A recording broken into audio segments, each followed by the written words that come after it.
There comes a time when the world will test you, not gently, but with the rough hands of chaos, with betrayal, with uncertainty so thick you can't see your own feet. And in those moments, the difference between breaking and bending is your mind, not your muscles, not your connections, not your cleverness, but the quiet strength of your trained, still mind. This is not just a talk. This is a reminder of what your soul already knows, but your world often forgets. Calm is not weakness, it is mastery. And before you move on from this, I ask you, don't just listen for the words, listen for the healing. Because if you stay till the end, you won't just hear this message, you'll feel it reshape the way you meet the storm.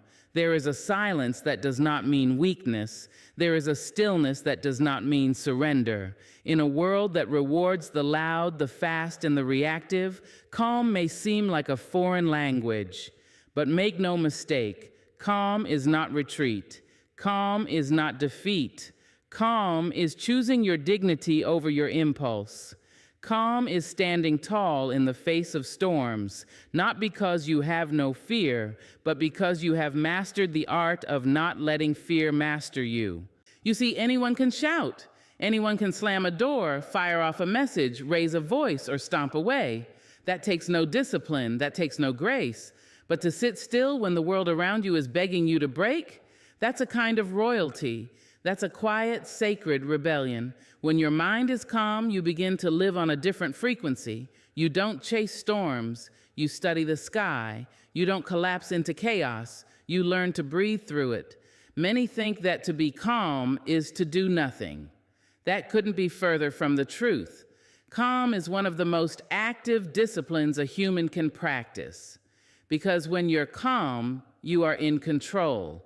And control doesn't mean manipulating others, it means mastering yourself. The moment you react without reflection, you hand over your power. But when you pause, when you breathe, when you choose silence over shouting, when you sit with discomfort rather than be devoured by it, you reclaim the reins of your life. We've been taught that strength looks like force, but the strongest trees are not the ones that snap in the wind. They're the ones that bend. The strongest waters are not the ones that rage forever. They're the ones that flow in rhythm, persistent and graceful. And the strongest people are not always the ones who speak the most, but often the ones who can hold their peace when there's every reason to lose it. Calm isn't something that just shows up when life is kind. No, calm is a practice. It's what you build when life is unkind and you refuse to let it poison you.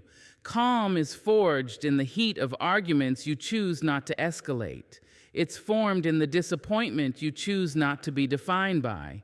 It's shaped in the moments where pain invites you to scream, but you respond with introspection instead. There is more courage in composure than in confrontation.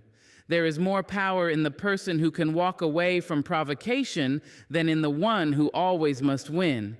And the truth is, what you don't respond to loses its power. Not every fire deserves your oxygen. Not every insult deserves your reply. Not every battle is worthy of your energy. That is not cowardice. That is command. Do not confuse silence with absence. Do not mistake stillness for inaction. Sometimes the calmest person in the room is the most dangerous, not because they intend to harm, but because they cannot be moved by noise. They see through the surface. They are rooted. They listen before they speak. They observe before they act. That kind of presence, that kind of discipline is a result of deep inner work. It doesn't happen overnight. It is earned. You are not weak because you choose peace. You are not passive because you decide not to explode. On the contrary, you are powerful beyond words. Because when you hold your peace, you protect your power. And when you are calm, you give no one the permission to rattle your soul. We must stop glorifying the reactive and start honoring the reflective. We must teach our children not only to fight, but to pause, not only to win arguments, but to protect their inner space, to let calm be their strength, not just a mood, because the world will always try to spin us through noise, through pressure, through expectation. But we do not have to spin with it. We can be grounded, and when you walk in calm, you walk in confidence. You stop performing for approval. You stop chasing validation. You stop trying to match energy with everyone who tries to pull you out of character, because you know who you are, and more importantly, you know who you refuse to become just to prove a point. That's the beauty of calm. It doesn't shout its presence. It simply arrives, and in its quiet, the world pays attention. The mind is a wild thing when left untamed. It runs, it spins, it screams. It believes every whisper of fear, every echo of doubt. It chases shadows and builds storms where there are only clouds. But a trained mind watches the clouds and waits for the rain. It does not panic at the first crack of thunder. It does not tremble just because the wind begins to howl. A trained mind is not born. It is built. It is sculpted over time, carved by struggle, refined by experience, and polished by the quiet moments where one chooses discipline over drama. It is not the product of ease, but of effort, deliberate, unglamorous, patient effort. The world will give you reasons every day to fall apart, but the trained mind builds itself back together before the day even begins. It doesn't rely on things to go right in order to stay steady. It relies on its roots. The untrained mind believes every feeling is fact. It thinks that every emotion deserves a reaction. But the trained mind knows better. It doesn't ignore emotion. It honors it. But it does not become its prisoner. When fear rises, the trained mind breathes. When anger stirs, it pauses. When anxiety knocks, it answers with stillness. Not because it feels nothing, but because it has learned that feelings are visitors, not rulers. You do not train your mind to escape the world. You train it so you can live in the world without being devoured by it. The trained mind is like a lighthouse. It does not chase the waves, it shines through the storm. It does not move with the tide, it anchors itself deep. It does not lose itself in the chaos because it knows its purpose is not to panic, but to guide. And training the mind is not always some grand spiritual ritual. Sometimes it's as simple as the moment you choose not to scroll when your soul is tired. The moment you go outside and let the sun touch your face instead of drowning in thoughts. The moment you speak kindly to yourself when your mind wants to criticize. These are small things, but they build a powerful mind, not overnight, but brick by brick. We teach our children to brush their teeth daily. We teach them to bathe, to clean, to study. But how often do we teach them to sit with their thoughts, to question their patterns, to breathe before they break? A trained mind is a legacy. It is something you pass down by living it, by modeling it. Because calm minds raise calm homes, and calm homes raise strong souls. A trained mind is not always understood. People may call you cold when you don't react. They may say you don't care when you don't explode. But you know the truth. You are not distant. You are deliberate. You are not passive. You are prepared. The trained mind does not rush to prove itself. It lets its peace do the talking. And the beauty of training your mind is that the world no longer controls your weather. People may bring you rain, but they cannot flood you. Circumstances may shake your schedule, but they cannot shake your spirit. The trained mind learns to bend without breaking, to stretch without snapping, to feel without falling apart. It becomes less about control and more about clarity. You begin to see things differently when your mind is trained. You stop trying to fight every battle. You stop needing to convince people of your worth. You stop giving time to things that do not feed your spirit. A trained mind is selective. It doesn't respond to everything because it knows not everything is worthy of response. It knows the value of its own energy. You train your mind the way you train your body, with repetition. You don't lift a weight once and call yourself strong. You don't meditate once and call yourself wise. You show up again and again, even on the days your thoughts are messy, even when your heart is heavy, even when your patience is thin. That's when the work matters most. That's when training becomes transformation. The mind is a garden, and if you don't tend to it, weeds will grow. Not because you are weak, but because weeds grow by nature. Fear will grow if not challenged. Doubt will grow if not examined. Anger will grow if not softened, but so will faith. So will clarity, so will peace, but only if you plant them, only if you water them, only if you make space for them to live. A trained mind does not resist life. It walks through it awake. It sees clearly, feels deeply, but chooses wisely. It knows how to hold pain without becoming it. It knows how to sit in uncertainty without feeding it. It knows how to remain rooted, even when everything else is blowing in the wind. There is a quiet strength in the trained mind that cannot be explained. It can only be lived.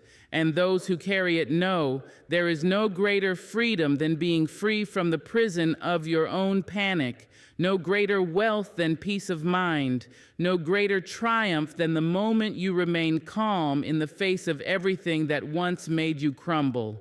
That is not luck. That is not a gift. That is training. And it is yours if you choose it. There was a time when strength was measured by how much noise you could make, how quickly you could respond, how hard you could hit back. But we are no longer in that time. We are entering an age where silence speaks louder than shouts, where stillness carries more weight than resistance, and where clarity, not chaos, becomes the measure of strength. Emotional sobriety is what the world needs now. Not more explosions, not more eruptions, but the quiet, enduring power of presence. To be emotionally sober is to be clear while you're feeling deeply. It's the strength to hold a heavy heart without letting it spill into sharp words. It's the grace to stand in discomfort without reaching for blame. It's the wisdom to say, I feel this, but I am not this. That is strength, unchained from reaction, unhooked from needing to win, untethered from proving anything to anyone. Most people are intoxicated by emotion, and they don't even realize it, drunk on anger, dizzy with anxiety, slurring through their sadness, stumbling through conflict, not because they are unkind, but because they are untrained. We have glamorized reaction and called it honesty. We have elevated emotional outbursts and labeled them authenticity. But true authenticity does not come from the storm. It comes from the eye of it, from the place where you can still feel everything and yet not let everything control you. There is something deeply sacred about the person who can feel every wave of pain, of betrayal, of confusion, and still speak with clarity. Not because they're suppressing it, but because they've mastered how to sit with it. They don't leak their wounds onto others. They don't cast their insecurities as judgments. They know how to own what they feel without demanding others carry it for them. Emotional sobriety is not numbness. Don't confuse it with indifference. No, it is the opposite. It is full contact with your emotions. But it's choosing not to let those emotions run your life. It's the pause between the trigger and the response. It's the breath you take instead of the insult you deliver. It's the step back before you rush forward.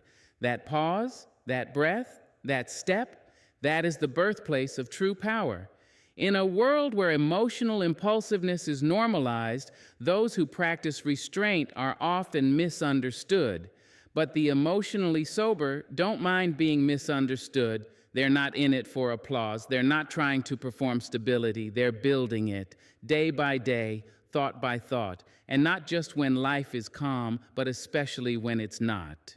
Because emotional sobriety is tested in the fire. It's easy to be composed when everything's going your way, but can you stay grounded when you're insulted? Can you stay soft when you feel betrayed? Can you hold yourself in kindness when everything in you wants to collapse into rage? That's where the practice lives, not in the light, but in the shadows. Not when you're praised, but when you're provoked, and you will be provoked. Life will push you to your edge. People will misunderstand you. Expectations will fail you. Love will stretch you. And in those moments, your emotions will rise like a tide. But the difference is this: the emotionally sober don't try to stop the tide. They don't fight their feelings. They witness them. They breathe through them. They name them. And then they choose not to be swept away. This is not easy. This takes work. Real, quiet, invisible work. It takes sitting with discomfort when it's easier to deflect. It takes letting the heart feel without assigning blame. It takes unlearning the belief that emotional chaos equals emotional depth, because it doesn't. Depth is not found in drama. It's found in discernment. And the reward for emotional sobriety is freedom. Freedom from the cycle of reaction and regret. Freedom from being hijacked by every mood. Freedom from the fear of facing yourself. You begin to live with less chaos and more clarity. You begin to speak from intention, not impulse. You begin to experience emotions as messengers, not masters. So when the world tells you to react, to lash out, to drown in feeling, pause, and remember, you are not your anger. You are not your fear. You are not your grief. You are the one witnessing it all. You are the one capable of choosing differently. That is not weakness. That is not avoidance. That is strength. A strength the world may not always understand, but one it desperately needs. The world does not ask for your permission to spin. It spins anyway. Headlines scream, deadlines loom, people disappoint, plans fall apart, and sometimes the ground beneath your feet shifts without warning. Life throws curveballs with no warning, and storms often come before you can even reach for shelter. But amidst that noise, that whirl, that deep ache of unpredictability, there lies a choice. The choice to protect your inner space. Because chaos outside doesn't have to mean chaos within. You were not born to be a sponge for the madness of the world. You were not put here to soak in every fear, every panic, every gust of negativity until it weighs you down. You were born with the capacity to create stillness even when the winds howl. You were given a mind that can become a sanctuary, not just a sponge. A place where peace is not borrowed, it is built. The world will pull at you. It will try to name you by your circumstances, define you by the noise surrounding you. It will tempt you to match its energy. But you are not obligated to mirror what's happening around you. You are powerful enough to hold something different inside. You can walk into a room filled with chaos and carry peace like armor. You can sit in the middle of a storm and hold clarity like a candle that refuses to blow out. This isn't pretending things are fine. This isn't spiritual blindness. It's not looking away from suffering. It's knowing you don't have to become it. It's knowing that your mind is not a dumping ground for every worry that exists in the air. It is sacred ground. It is soil meant to grow stillness no matter what season the world is in. And this takes practice because we're trained to panic, conditioned to absorb, told that if we're not worried, we must not care. But what if real care is not losing yourself in the noise, but choosing to remain present within it? What if real strength is not screaming with the world, but staying rooted while it does?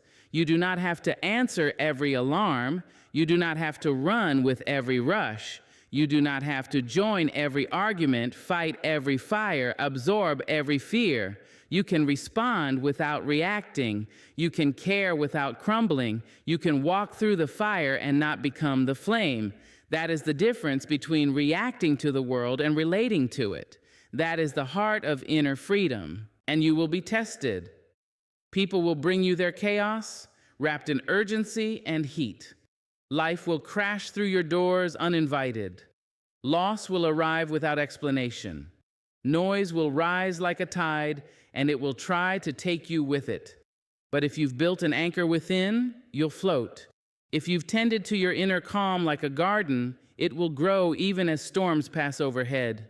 The world may never be fully calm, but your mind can be, and when it is, you become a beacon. A calm mind doesn't just protect you, it protects everyone near you. You bring clarity where there is confusion.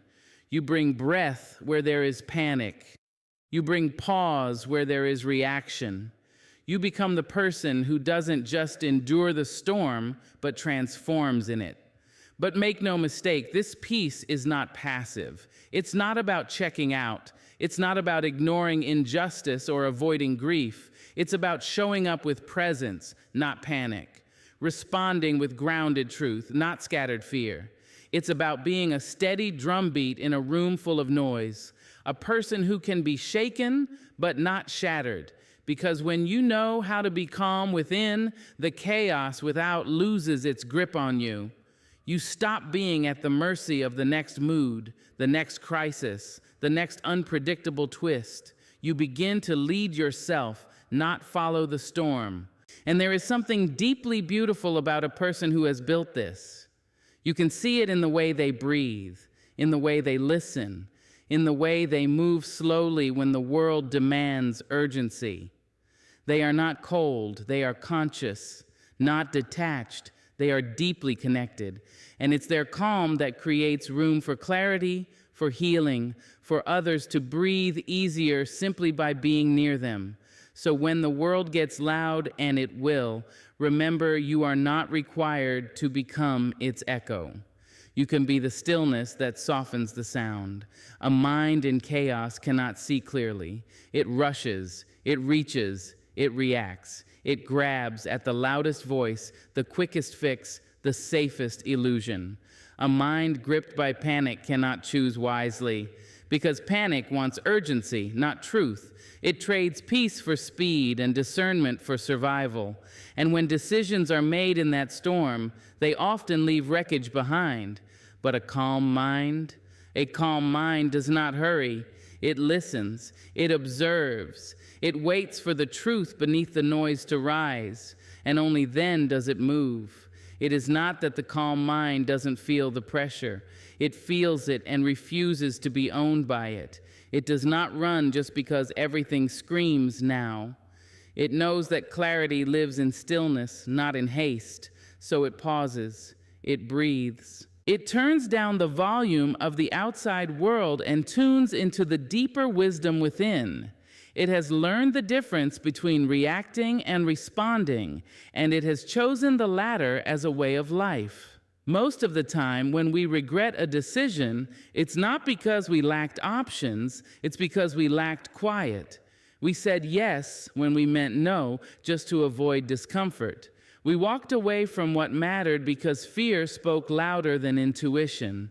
We held on too long because anxiety whispered lies about what would happen if we let go. But the calm mind sees through that. It doesn't give in to every whisper. It doesn't confuse urgency with importance. It separates truth from noise. This kind of clarity is not something you stumble upon. It is cultivated. It is earned. It is the fruit of a mind that has practiced returning to stillness no matter how many times it is pulled away. A mind that has made a habit of stepping back before stepping forward. A mind that understands sometimes the wisest thing you can do is wait. And waiting does not mean weakness. It means wisdom, because the calm mind knows the cost of rushing. It knows the price of decisions made in anger, in fear, in desperation. It has been burned before by the fire of impulse. It has sat in the ruins of its own hurry. So now it does not reach for the first answer. It listens for the right one. It does not move just because the world says move. It asks, is this mine to carry? Is this true? Is this necessary? And those questions save it from sinking into decisions it will later wish it hadn't made. You see, the world will always tempt you to decide quickly. Advertisements say, act now. People say, choose or lose. But calm says, breathe. Calm says, you already know if you slow down long enough to hear it.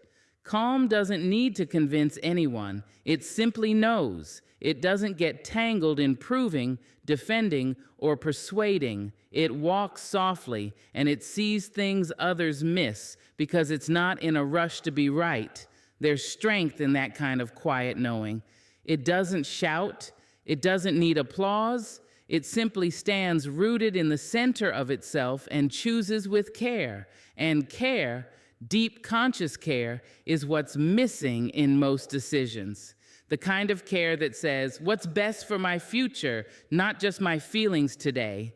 The kind of care that says, what honors my peace, even if it costs me approval. A calm mind dares to ask those questions because it isn't living to avoid discomfort, it's living to build peace. And yes, sometimes calm decisions look strange to the world. You may say no when others say yes.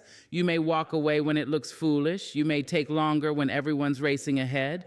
But when your mind is calm, you're not driven by panic. You're driven by purpose. You don't need to defend your timing or justify your boundaries. You simply trust that the peace guiding you knows the way. And this peace is not perfection. The calm mind still gets stirred. It still feels pain. It still gets confused, but it knows how to return. That's the gift. It knows how to come back to itself, to clear away the clutter of reaction, and to wait until the water settles. And once the water is still, it can see the reflection clearly. It can see the truth it couldn't find in the storm. So if you find yourself in a moment of choice, and your heart is racing and your mind is scattered, stop, breathe, return to your stillness. Decisions made from that place, your place of calm, will carry a different weight. They will not be rooted in fear, but in clarity, not in reaction, but in responsibility. And they will take you where panic never could, into a life you chose, not a life you fell into while running. There are voices that speak so softly you have to still your soul to hear them.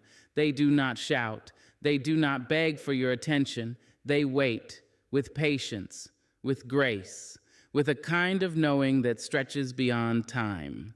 The voice of the divine is one of them. It does not arrive in the noise. It waits in the silence. It does not move with panic. It settles in peace. And that is why calm is not just a state of mind. It is a doorway. It is the language of something greater, something sacred. The divine does not speak through chaos. The divine whispers through calm. When you are still, when your mind is not racing to fix or control, you begin to hear something deeper than your thoughts. It is not wrapped in worry. It is not frayed with fear. It is rooted, steady, gentle. And it speaks in feeling more than words. It nudges you with peace. It wraps your clarity in warmth. It tells you, not in commands, but in presence, this is the way, walk in it. But to hear that voice, you must get quiet, not just with your mouth, but with your mind. You must be willing to step away from the noise, not just the world's, but your own. That running commentary that says you're not enough, that you're behind, that you have to do more, be more, prove more. You have to silence that too, because the divine does not yell over your insecurities. It waits for you to return to stillness. It waits for you to remember you were never alone. You were always being guided. Calm is how you get back to that knowing. It's how you remove the layers of panic that hide the path. It's how you peel away the fear that clouds your choices. In calm, you do not have to figure everything out. You only have to listen. You do not have to control the outcome. You only have to trust the next right step. And that step is rarely loud. It comes softly. It comes when your soul is quiet enough to feel the direction, not just think about it. There's a sacredness to the person who has made peace their compass. They do not move with the world's rhythm. They walk slower, speak softer, hear deeper. Not because they are timid, but because they are tuned in to something most people miss. They are tuned in to the divine rhythm that flows beneath the noise of the world. And once you learn to hear it, you can never unhear it. It becomes the way you make decisions, the way you love, the way you lead. This calm is not empty. It is full, full of presence, full of wisdom, full of the kind of strength that doesn't need to raise its voice to be heard. It is the voice of the mountain, unmoved by the winds, the voice of the ocean's depth, unshaken by the surface storm. It is the voice of God or grace or soul, whatever name you give it, reminding you that real power does not panic. It never did. Even the great teachers, prophets, and sages throughout time did not lead from chaos. They led from a peace that surpassed understanding. When others shouted, they were silent. When others fought, they forgave. When others rushed, they waited. Not because they were passive, but because they were anchored in something higher. They knew that to speak with the divine, you must match its frequency. And that frequency is calm. You will be tempted to react, to worry, to wrestle with life. But each time you feel that storm rise inside you, remember, it is not the storm that defines you. It is your return to calm. That's where the divine voice lives, not in your fury, not in your fear, but in the part of you that knows how to be still and know.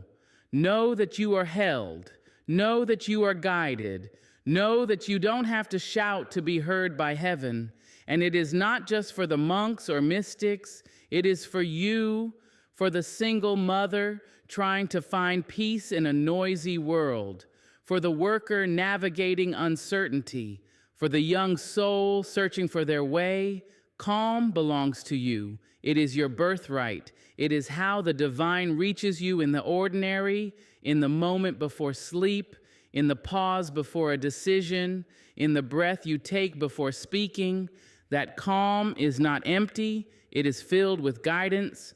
So if you've been searching for a sign, a voice, a light, stop, be still, breathe, and listen, not with your ears, but with your soul, because the answer has been waiting, not in the chaos, but in the calm.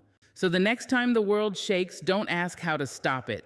Ask how to remain still in it, because you are not here to be at the mercy of moods or moments. You are here to be a force of peace in a loud world. Train your mind not to escape life, but to lead it. Not to avoid emotion, but to understand it. Because calm is not what happens when nothing goes wrong. Calm is who you become when everything does and you rise anyway. Let stillness be your revolution.